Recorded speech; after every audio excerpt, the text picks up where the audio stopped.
bilan mi-mai, là où je commence à peu près mon challenge, j'ai réussi à mettre de côté 415 $ en tips. Donc ça, ce sont mes pourboires. Pour rappel, j'ai deux jobs. Le premier, c'est coach sportif, où je travaille le matin avec mes clients. Je suis payé à l'heure. Je suis environ à 33 $ de l'heure et des bananes. Euh, et mon deuxième emploi, c'est community manager et assistant administratif, on va dire. L'avantage que j'ai à ça, c'est que je suis payé un petit peu moins à l'heure, donc aux alentours de 20 $ de l'heure, mais, mais j'ai l'avantage de pouvoir toucher les tips que mon équipe fait. Donc je suis community manager pour une boulangerie qui est ici dans mon quartier, à même pas 100 mètres de mon appartement. Je peux travailler en remote, je peux travailler avec des heures flexibles et en plus de ça, je touche une partie des tips des pourboires car ici au Canada, ça fonctionne aussi comme ça. Donc j'ai la chance que mon employeur me propose ces pourboires et j'ai de la chance surtout qu'il me les donne en cash. Ce cash, c'est très facile pour moi de le mettre de côté, de le stocker dans mon appartement et de ne plus y penser ou de ne plus le toucher. Car si on le voit, on a tendance à dépenser l'argent. Donc je le retire de suite de l'enveloppe, je le stocke dans mon appartement et donc je suis déjà à 415 $ d'économiser, donc environ 8% de la somme des 5 000 $ que je me suis fixé. J'ai aussi réussi à épargner 100 $ sur mes comptes en banque. Et mon objectif pour fin mai, c'est de gratter encore un petit peu sur mes dépenses pour atteindre, je l'espère, 600 $ d'épargne au total sur mon compte en banque et sur les tips, les cash. Ce que j'ai appris cette semaine, alors, mes petites notes. Franchement, première leçon, on dépense beaucoup plus qu'on ne le croit. J'avais déjà l'occasion quand j'étais étudiant de faire un petit tableau Excel très simple, débit, crédit, solde restant. J'avais déjà remarqué que je dépensais beaucoup trop dans pas des futilités parce que j'ai adoré ma vie étudiante, mais je dépensais beaucoup trop dans les restaurants, je dépensais beaucoup trop dans la nourriture à l'extérieur parce que j'étais focalisé sur mes études ou sur voir mes potes, tout simplement. Un petit snack par-ci, un café par-là, on est déjà à 10 €, 10 $, ça dépend où vous vivez.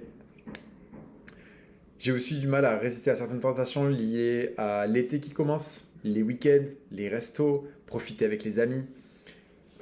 Résultat, j'ai identifié 3 habitudes que je vais essayer de casser, c'est-à-dire que c'est les achats réconfort après le boulot, aller se chercher une canette, une boisson énergisante, un café avec les amis, les achats non planifiés aussi, et l'absence de budget précis, on va dire bi-hebdomadaire ou mensuel. Ça, c'est 3 points sur lesquels je vais devoir travailler dans un premier temps. Mon objectif, ce serait d'épargner 1 000 $ en juin. Donc ça, je planifie pour le mois de juin ici.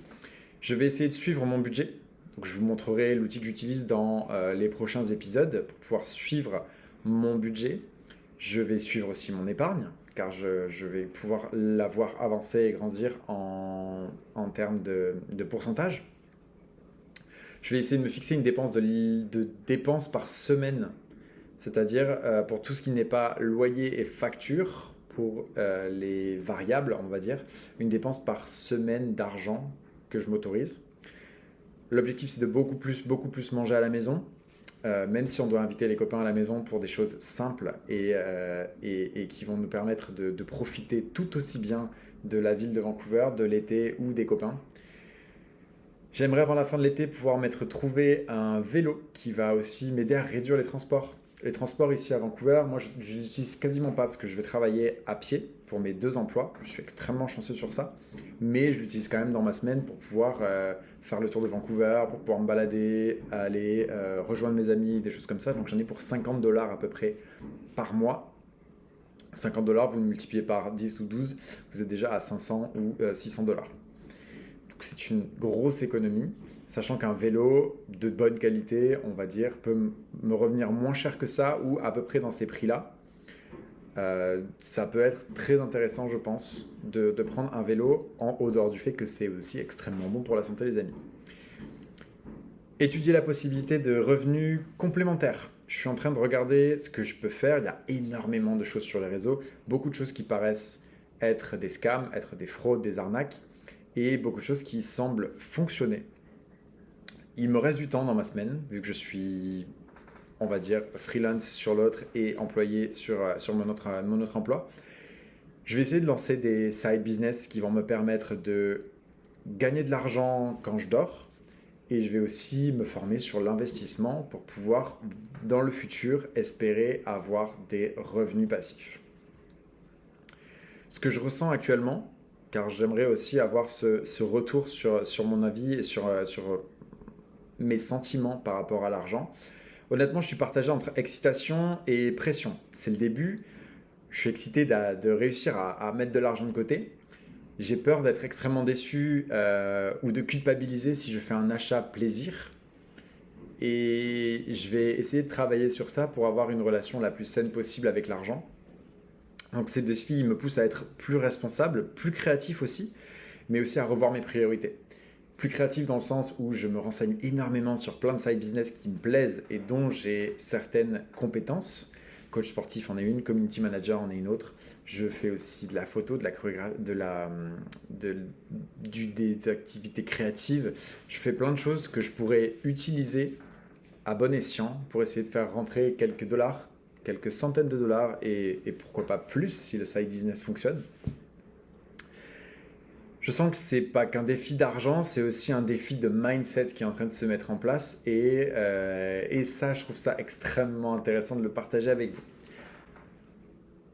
Pour le bilan de mi-mai et les objectifs pour juin, je vous donne rendez-vous dans une semaine pour l'épisode numéro 4 où je vous montrerai mon outil de suivi de budget, ce que je réussis à économiser et si j'ai tenu mes engagements de ce que je voulais économiser.